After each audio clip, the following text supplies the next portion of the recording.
On dit que ceux qui n'aiment pas recevoir de visiteurs sont impolis, réservés, voire prétentieux. Mais que diriez-vous si je vous disais que derrière ce comportement se cache quelque chose de bien plus profond et douloureux? En réalité, beaucoup de gens ne supportent pas l'idée d'ouvrir leur porte d'entrée, non par arrogance, mais par protection. Un chez-soi n'est pas une vitrine, ce n'est pas une scène, c'est un refuge. C'est le seul endroit où l'on peut vraiment être soi-même, sans avoir à feindre l'amabilité, à cacher sa tristesse ou à se soucier du regard des autres.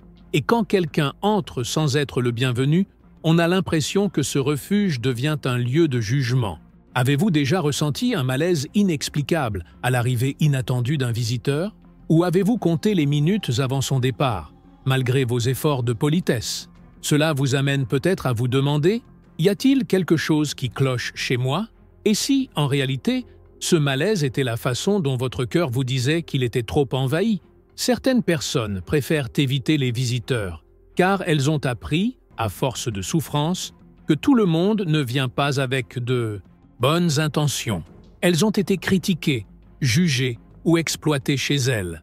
Et maintenant, tout ce qu'elles souhaitent, c'est préserver le peu de paix qu'elles ont gagné. Si vous vous reconnaissez dans ce sentiment, cette vidéo est pour vous. Aujourd'hui, je vais vous révéler 7 faits marquants sur les personnes qui n'aiment pas recevoir. Et je vous le garantis, à la fin de cette vidéo, vous verrez ce comportement sous un autre angle. Avant de commencer, si vous êtes une personne bienveillante qui déteste le mal, assurez-vous d'avoir cliqué sur « J'aime ».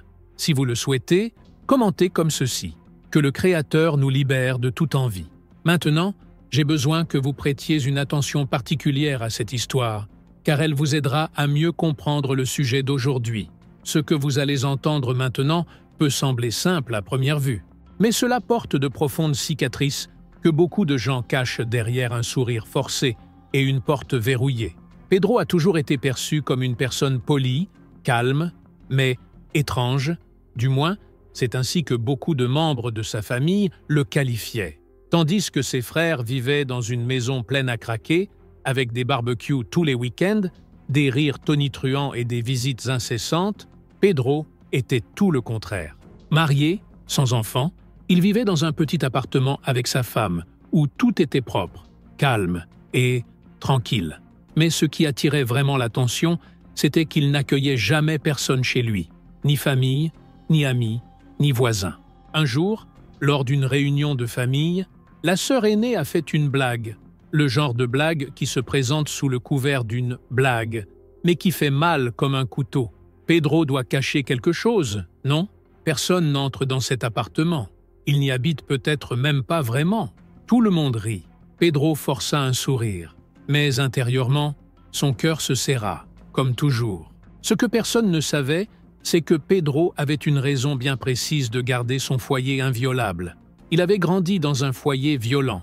Son père était extrêmement autoritaire. La maison était toujours pleine de membres de sa famille, d'amis de son père, de voisins, de collègues. Tout le monde allait et venait comme si l'espace était public. Enfant, Pedro n'avait jamais eu de coin à lui. Il dormait sur un matelas à même le sol du salon, partageait ses jouets avec d'autres enfants qu'il ne connaissait même pas et était constamment réprimandé pour se ridiculiser devant ses invités. Chaque fois qu'on sonnait à la porte, Pedro était sur le qui-vive. Il savait qu'il devait sourire, paraître heureux et cacher tout signe de tristesse ou de fatigue. Le moindre faux pas serait puni après le départ des autres. Au fil du temps, Pedro a appris que les visiteurs étaient synonymes de surveillance, de jugement et d'obligation de jouer un rôle. Il a grandi en rêvant d'un endroit où il pourrait enfin être lui-même, sans avoir à sourire quand il n'en avait pas envie, sans se soucier de savoir si le sol était propre ou le canapé fait. Juste la paix. C'est pourquoi, lorsqu'il a conquis sa maison, il s'est promis « Personne n'entre ici sans y être invité ». Et personne ne sera contraint de faire quoi que ce soit. Il ne s'agit pas de mesquinerie, et encore moins d'orgueil.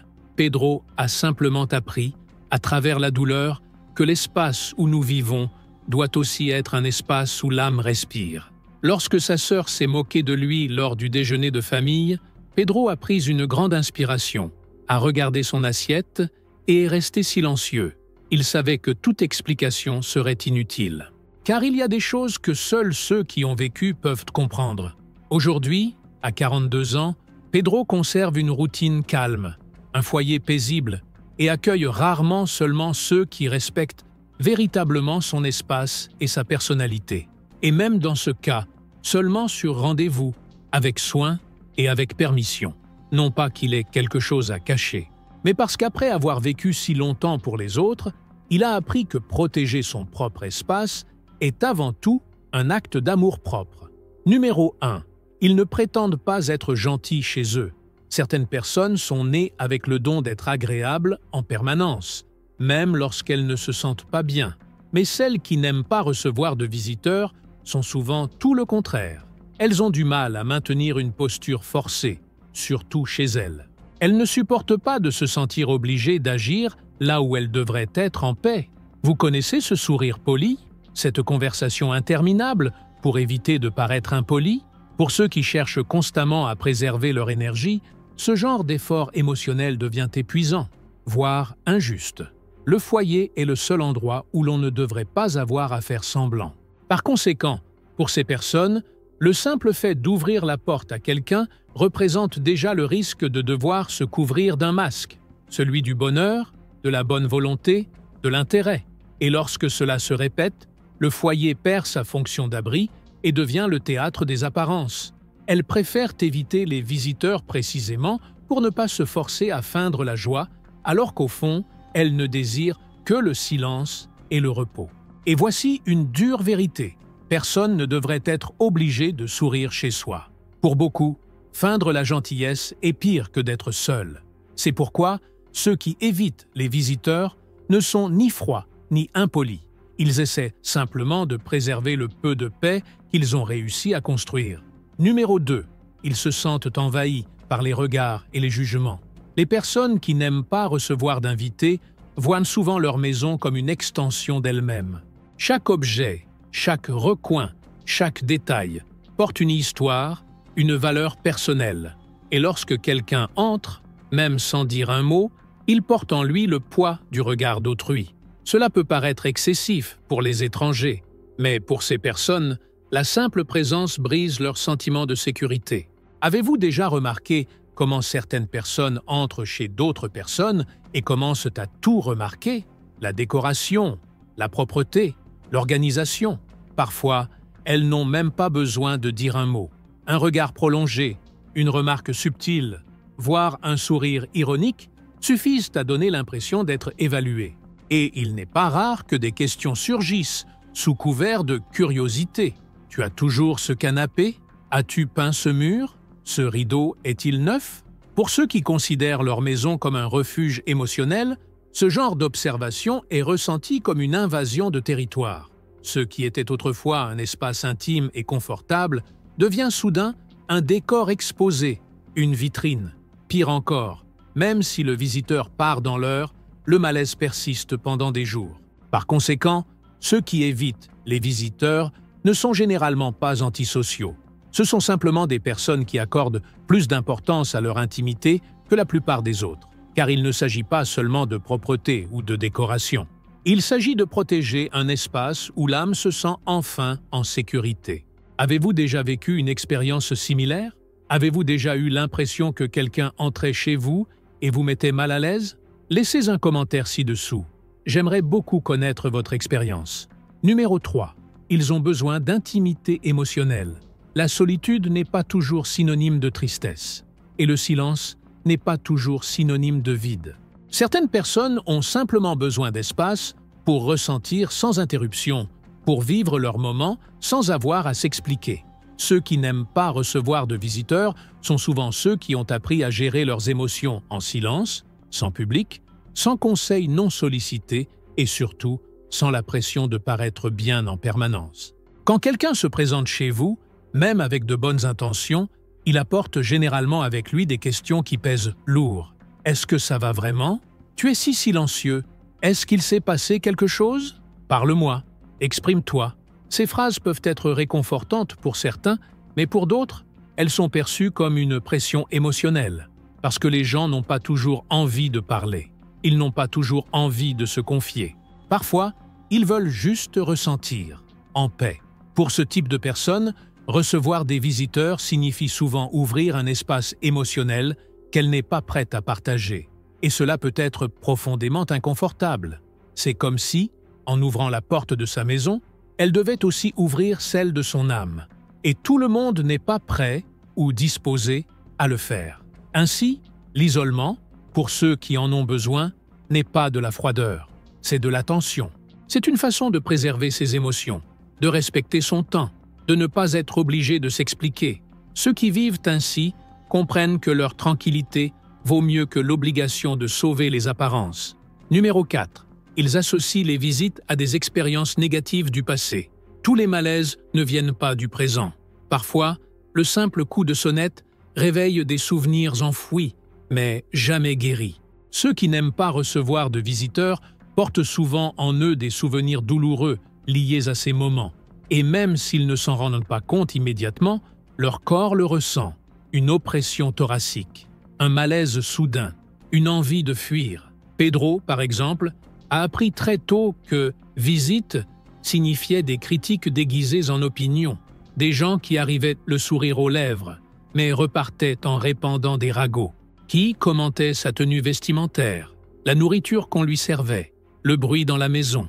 Ainsi, son esprit, et celui de tant d'autres, a créé une association inconsciente. Les visites sont synonymes de douleur, de jugement, d'invasion. Peut-être avez-vous vécu une expérience similaire, une enfance où les adultes se disputaient à chaque visite, une relation où garder la maison propre pour les autres est devenu un fardeau, ou des situations où quelqu'un a profité de votre bienveillance pour abuser de vous, vous critiquer ou simplement vous saper.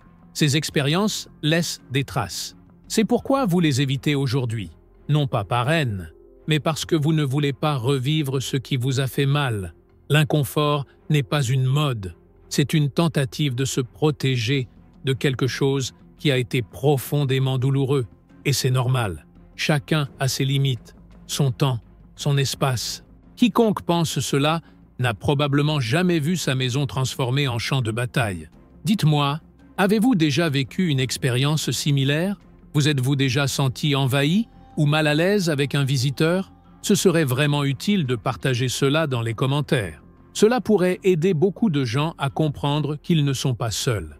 Numéro 5. Ils ont appris, à travers la douleur, que tout le monde ne mérite pas d'y entrer. Il y a des gens qui, avec le temps, découvrent qu'ouvrir leur porte d'entrée, c'est aussi ouvrir une part de leur âme. Et quand on fait cela à quelqu'un qui ne le mérite pas, les dommages peuvent être profonds. Ceux qui n'aiment pas recevoir de visiteurs ne sont généralement pas nés ainsi. Ils ont été façonnés par leurs expériences. Des gens qui ont trop fait confiance, trop accueillis, et qui ont fini par être trahis, exploités ou exposés. Pedro, comme beaucoup, a vu sa maison transformée en lieu de commérage. Il a accueilli des gens qui semblaient être des amis, mais qui n'étaient là que pour observer et critiquer. Il a dû écouter des commentaires désagréables sur sa décoration simple, sa cuisine différente et même son mode de vie. Ce qui devait être un moment de partage s'est transformé en un festival de jugement. Et c'est là qu'il a compris. Tous ceux qui sourient dans son salon ne sont pas dignes de confiance. Après tant d'épisodes comme celui-ci, il a fait comme beaucoup. Il a créé des limites.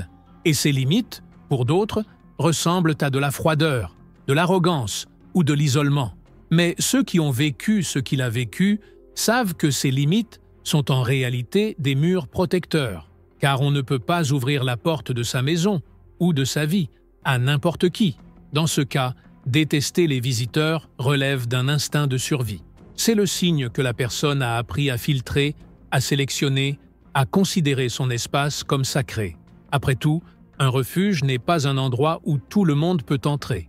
Au final, il ne s'agit pas d'être antisocial, il s'agit d'être vécu, apprendre de la douleur que la paix n'a pas de prix, et que garder ses distances est parfois le moyen le plus sain de préserver le peu de tranquillité qui reste. Numéro 6. Ils ont besoin de contrôler leur temps et leur énergie. Recevoir quelqu'un implique automatiquement de changer sa routine, de changer son rythme. Et pour ceux qui apprécient pour la tranquillité, cela peut être extrêmement fatigant. Ceux qui n'aiment pas les visiteurs ressentent souvent le besoin de contrôler leur environnement, y compris le temps qu'ils consacrent à chaque activité de la journée. L'arrivée d'une personne, surtout à l'improviste, provoque une perturbation physique, émotionnelle et même mentale. La personne a l'impression de ne plus pouvoir se reposer, accomplir ses tâches sereinement, ou simplement exister comme elle le souhaite, à ce moment précis. C'est comme si, lorsqu'on sonne à la porte, le visiteur exigeait attention, présence et disponibilité, même si l'on ne désire qu'un moment de paix. Et ce genre d'exigence, aussi subtile soit-elle, finit par saper l'énergie de ceux qui aspirent simplement à la paix. Ce type de personne a tendance à avoir des journées intenses. Son esprit s'emballe, sa routine est chargée et ses émotions sont à vif. C'est pourquoi le foyer doit être un lieu de ressourcement, un lieu où personne ne prend, mais donne. Et aussi égoïste que cela puisse paraître, choisir de ne pas ouvrir la porte aux visiteurs est en réalité une façon de se préserver. Car si l'on ne prend pas soin de son énergie, personne ne le fera. Dites-moi, avez-vous déjà eu l'impression qu'un visiteur vous sapait, qu'après son départ, vous étiez plus fatigué qu'avant? Si oui, partagez-le dans les commentaires. Cela pourrait aider les autres à comprendre qu'ils ne réagissent pas de manière excessive, mais qu'ils se protègent, simplement. Numéro 7. Ils savent que la véritable connexion va au-delà de la présence physique. Derrière le comportement de ceux qui n'aiment pas les visiteurs se cache souvent une maturité silencieuse. La conscience que la présence physique ne signifie pas forcément un lien réel. Autrement dit, la présence d'une personne chez vous ne signifie pas forcément qu'elle est vraiment proche de vous. Combien de fois avez-vous accueilli quelqu'un qui venait simplement parler de lui, se plaindre de la vie ou observer la vôtre? Ces personnes qui évitent les visiteurs privilégient généralement les liens profonds. Et si elles doivent entretenir des relations superficielles, forcées ou socialement obligées, elles préfèrent rester à l'écart. Elles ont compris, avec le temps, qu'elles n'ont rien à prouver à personne, qu'elles n'ont pas besoin d'ouvrir leur maison pour témoigner leur affection. La véritable affection ne se construit pas en restant assis dans le salon, un café à la main. Ils apprécient les relations sincères, celles qui naissent même à distance, même en silence, même sans se rencontrer constamment, car ils savent que la véritable affection n'envahit pas, ne force pas, mais respecte. Cette compréhension change tout, et c'est pourquoi, alors que beaucoup s'obstinent à sauver les apparences, ces personnes préfèrent vivre de manière authentique, sans forcer les portes, sans mensonge, sans peur de la solitude, car, au fond, elles savent que la solitude ne se résume pas à être sans personne, mais à être mal accompagné. Maintenant que vous connaissez ces 7 faits, vous pourriez voir d'un œil neuf ceux qui préfèrent garder leur maison close et leurs portes verrouillées. Ceux qui évitent les visiteurs ne sont pas tous froids, antisociaux ou impolis. Souvent, ce sont simplement des personnes qui cherchent à se protéger. Des personnes qui ont été trop blessées, trop jugées, trop envahies, et qui aujourd'hui, avec la maturité et la douleur qu'elles ont vécues, comprennent que la paix est une chose qui ne se négocie pas. En vérité, nous vivons dans un monde où tout le monde veut entrer, mais où peu de gens veulent vous respecter. Tout le monde veut connaître votre vie, mais peu de gens veulent vraiment vous écouter. Et se protéger de cela n'est pas égoïste, c'est de l'amour-propre. Alors, la prochaine fois que vous rencontrez quelqu'un qui n'aime pas recevoir de visiteurs, respirez profondément avant de le juger. Peut-être essaie-t-il simplement de s'accrocher à la seule chose qui donne encore un sens à ses journées, le droit à un espace où il peut être lui-même, sans pression, sans masque, sans intrusion. Et si vous vous reconnaissez dans tout cela, sachez que ce n'est pas grave, il n'y a rien de mal chez vous. Au contraire, vous êtes peut-être l'une des rares personnes à vraiment comprendre la valeur de votre paix. Si vous êtes arrivé jusqu'au bout, commentez comme ceci: que le Créateur nous libère de tout mal. N'oubliez pas de vous abonner à la chaîne et de laisser un j'aime. Si vous souhaitez d'autres leçons comme celle-ci, j'ai mis une vidéo ici que vous apprécierez. Cliquez ici et à bientôt. À la prochaine.